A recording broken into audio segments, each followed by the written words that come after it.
是小跟班的话名叫做小饼干，然后那个只猫的话叫灰猫，然后我是没有好友的，你现在可以欢迎来加我，谢谢。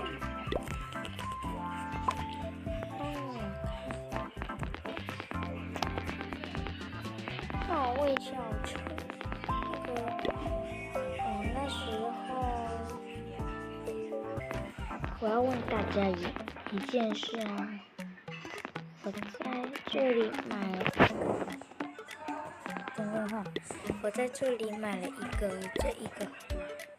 是这个车子，为什么我没有买？然后我打开我的背包，可是为什么它没这里面都没有我那一个？为什么它没有？奇怪，我看都没有。可以帮我取一下吗？对，教我。